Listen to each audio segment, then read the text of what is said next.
Саламат 1-класстын бүтүрүүчүлөрү, силер менен кайрадан элдин сыймыгы. Биз бул сабакты сызыктуу теңдемелер системасын арнайбыз. Аны кантип чыгарабыз жана кандай жолдору бар, жана ортодо кандай болуп келет, мына ошолорду азыр териштирип иштейбиз. Анда эмесе баштадык. Мынакей бул жакта сызыктуу теңдемелер системасы берилди. Система деген сөздүн өзүнүн мындай түпкү маанисин талдап көрөлү. Система деген бул деген кандайдыр бир байланышы бар көптүктөрдүн бир бүтүндүгү. Же болбосо мындай эки теңдеменин кандайдыр бир байланышы бар экен да. Ошол байланыш аркылуу биз деген бул жактан x-ти таап алсак болот, бул жактан y-терди таап алсак болот деген маани. Эми биз кантип табабыз x-ти жана y-ти? Биз мурунку сабакта мындай теңдемелерди эле чыгара алчубуз.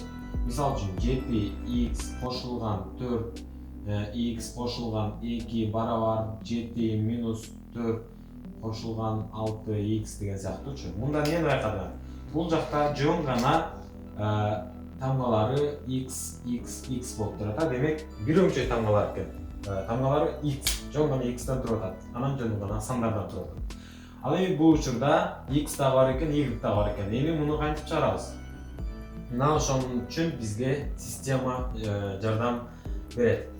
Биз азыр биринчи системаны чыгарууда көп жолдор бар. Ошону биз биринчи жол менен чыгарабыз азыр. Аны ордуна коюу жолду атайбыз. Биринчи теңдемени бул жакка жазып алайын.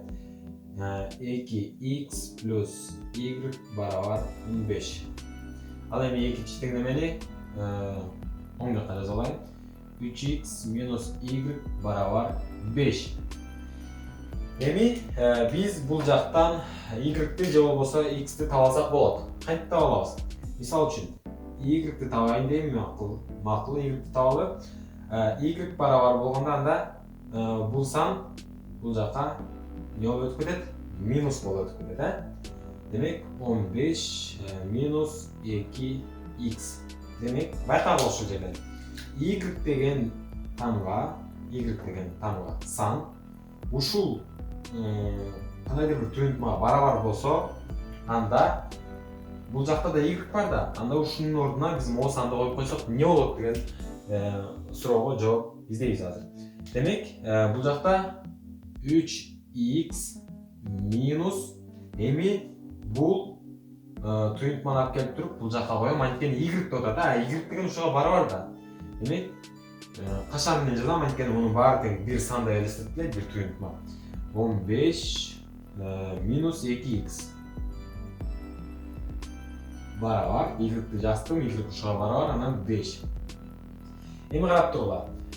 Ушул жактан кашан ачканда 70-80% окуучулар ката кетет.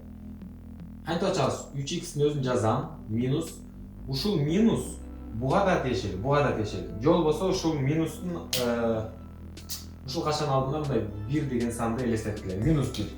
Эми кашан ачканда эмне кылабыз?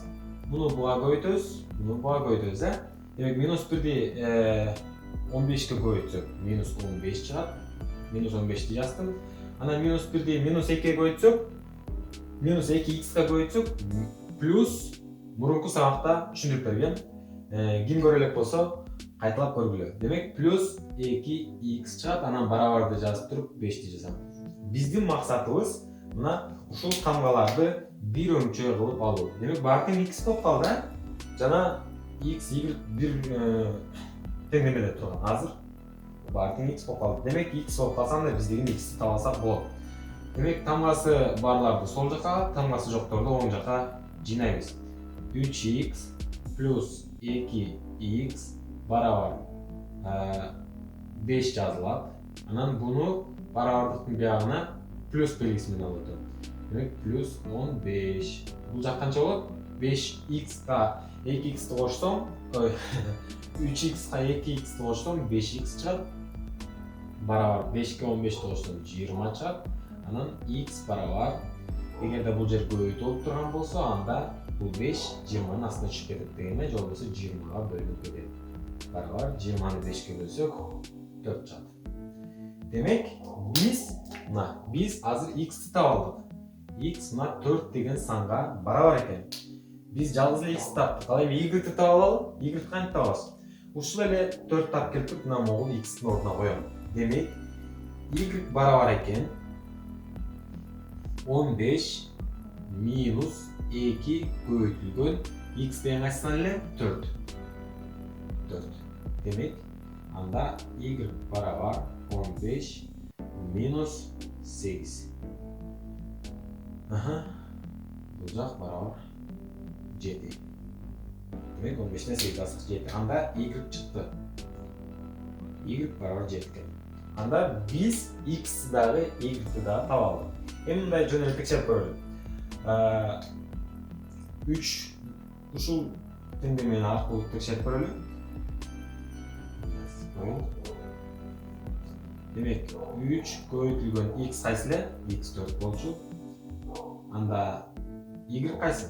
7 болчу. Демек 3-тү 4-кө көбөйтсөм 12, 12ден 7-ни алсам барабар 5 чыгат. Демек теңдеме туура чыкты. Силер эми үстүнкү теңдемени ушул сандар аркылуу коюп чыгарып көргүлө. Ал эми кийинки эсеп көтөрөлбүз анда. Силер бул сызыктуу теңдемелер системасын өзүңөр паузага коюп туруп чыгаргыла. Чыгарып көргүлө эмес, чыгаргыла милдеттүү түрдө. Себеби силер деген өзүңөр алган билимди колдоно алат бекенсиңер же колдоно албайт бекенсиңерди өзүңөр сынап көргүлө. Анан жообун меники менен текшересиңер. Мен азыр башкача жол менен чыгарам. Бирок жооптор баары бир эле болот. Эң аягында жооптор бир болсо, анда силер теманы жакшы түшүнгөн болосуңар. Эми пауза коюп чыгарып көргүлө. Анда силерде жооп бар болуш керек, Эми мен башкача жолун түшүндүрүп көрсөтөйүн. Демек, мурунку жолдо биз деген бул туюнтманы бул жакка алып, бул теңдемени бул жакка алып, анан жоопторун x же y тапканбыз. Азыр биз болсо бул туюнтма менен бул туюнтманы кошуп салабыз. Кошкондо да жөндөн жөн кошуп салбайбыз, алып туруп эле. Аны кантип кошобуз? Акылдуу жол менен кошобуз. Анда биз азыр эмне кылабыз? Максатыбыз могул жакта x деп турат, y деп турат. Бирок 3 бар экен, 2 бар экен, Биз деген кошкондо ушуларды x менен x, y менен y, 7 менен 16-ны кыскасы маяк жактан кошкондо маяктан бирөө кыскарып кетиш керек. Кыскарып кетүү деген кандай? Мисалы үчүн плюс 2y минус 2y дегендейчи. Чиктетип кыскарып кеткендей болуш керек да. Бирок биз кыскарталы десек, бул жакта плюс 2y деп турат, бул жакта жөнүндө y деп турат. Бизге эмне деген сан жетпей атат? Маяка 2 деген жетпей атат, маяка мындай 2 деген жетпей атат. Аны жөнүнө жазып койбойбуз. Биз деген мындай бир сызыкча түшүрөбүз дагы, 2-ни жазабыз. Анда ушундай сызыкча жүргүзсөк, бул 2 буга дагы көбөйтүлөт. Мына буга дагы көбөйтүлөт. Бул 2 буга дагы көбөйтүлөт. Бул 2 мына буга дагы көбөйтүлөт. Демек, ар бирине көбөйтүлүп чыгат. Ушул 2.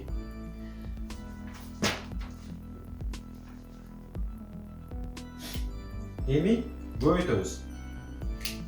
Жаңы системаны жазам. Демек, 2-ни x-ка көбөйтөм 2x, 2-ни минус y-ка көбөйтөм минус 2y барабар 7-ни 2-ге көбөйтөм 14. Анан бул теңдеме өзү эле жазылат. Буга тийишпейт. Демек, 3x плюс 2y барабар 16. Эми карап тургула. Үстүнкү менен астыңкыны кошом. Демек, буну менен 2x менен 3x'ти кошом. Кошу. Барабарды барабар кошсоң барабар чыгат. Анан муну кошом. Барабарды кошпойсуздар. Демек, 2x кошулган 3x 5x болот. Анан экөөнү кошсок эмне болуп кетет? Жана айткандай кыскарып кетет. Минус 2y плюс 2y кыскарып кетти. Барабар менен барабарды жаздым. Анан 14 менен 16-ны жазсам 30 болот. Ооба, 30. Анда мен x-ти кантип алам? Эгер бул жер көбөйтүү болсо, анда жанындагысы x-тин жанындагысы 30-дун мынанын астына түшүп кетет. Же болбосо 30-ду 5-ке бөлөбүз. Жооп 6. 6 чыкты. Демек, x-ти мына аябай баттап алдык, Демек, x-ти тапсак, эми y-ти табыш керек. x барабар 6 чыкты. Ал эми y-ти кантип табабыз? Мен азыр ушул теңдемени алайын. Бул жакка жазып алайын. Экинчисин. 3x плюс 2y барабар 16. 16. Эми 2 биз деген азыр x тапканбыз. Анда ордуна коюп чыгалды. Демек 3 көбөйтүлгөн x канча? 6. Кошулган 2y барабар 16. Ушул жактан y-ди таап алсак болобу? Албетте болот. Демек 3-тү 6-га көбөйтөбүз 18 плюс 2y барабар 16. Анан бул жакта тамгасы барлар калыш керек, сол жагында, оң жагында тамгасы жоктор. Демек 2y барабар 16. Кандай болуп өтөт? Бул жак плюс болуп турат. Эми бул жакка барабар бул жагына, оң жагына минус 18 болуп өтөт. Барабар жазасың. Демек минус 18-те 16-ны коштук, же болбосо 16-дан 18 алсак минус 2 чыгат.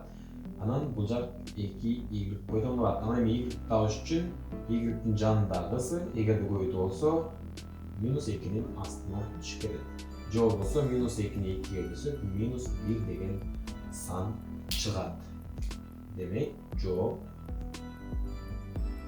жооп ошондо x барабар 6, y барабар минус 1 чыкты. Эгерде кимдин жообу ушундай чыкса, анда силер азаматсыңар. Дагы бир эсеп иштеп көрөлү анда. Мына бул эми сызыктуу теңдемелер системасын силер көңүл бургула биринчиден, экинчиден пауза алгыла, үчүнчүдөн чыгаргыла, төртүнчүдөн менен салыштыргыла, бешинчиден жообун текшергиле. Демек силерге эки жолду көрсөтүп бердим. Ошол кайсы жол жакса ошол менен чыгаргыла. Эркиндик силердин тарапта. А мен өзүмө жаккан жол менен чыгарам. Демек мен азыр бул жакта деген кошуу жол менен чыгаргым келип атат. Ошондуктан кошуу жолун чыгарам. Кошуу жол менен чыгарам. Демек бул жакта карагыла. Жана мен бир жагына эле көбөйтүп аткам. Эми бир жагына көбөйтсөм кыскарып кетчүдөй эмес. Кыскарчудай көрүнбөйт. Демек эки жагын тең көбөйткөн жагы азыр. Эки жагын тең көбөйткөндө мен могу y-тан кутулушум керек болуп атат. Анда мен эмне кылам? Бул жакка 3-төн берем, бул жакка 2-ден берем. Эгерде 3-төн берсем минус 6y чыгып атат, бул жак 2-ден берсем, бул жакка көбөйтсөм, бул жакта минус 6y чыгып атат. Демек минус 6y, минус 6y болот. А мага деген плюс 6y, минус 6y керек. Ошондуктан мен бирөөсүнө минус белгисин коюшум керек. Мен буга минус белгисин коёюн. Анда карап тургула. Системаны ачам. Демек минус 3-тү 3x-га көбөйтсөм минус 9x чыгат. Минус 3-тү минус 2y-га көбөйтсөм плюс 6y чыгат. Барабар анан минус 3-тү 12-ге көбөйтсөм минус 36 чыгат. Анан муну буга көбөйтөм. 2-ни 5x-га ошондо 10x. Ара 2-ни минус 3y-га көбөйтсөм минус 6y барабар 21-ди 2-ге көбөйтсөм 42. Эми кошуу жолдордун биринчи кошуудан мурда сүйүктүү биздин жолго турчу нерседи жоготсаңыз жакшы болот. Анан демек минус 9x кошулган 10x, муну коштум, барабарды жаздым, булар жок болуп кеткен. Демек минус 36 плюс 42. Анан мен x-ти унутуп коюп турмун бул жерде. Демек минус 9x плюс 12-ден жөн эле x калат. Демек 10дон 9-ду кемитип койдум. Анан 42-ден азыр 36-ны кемитебиз. Жөн эле 6 чыкты. X барабар 6 экен.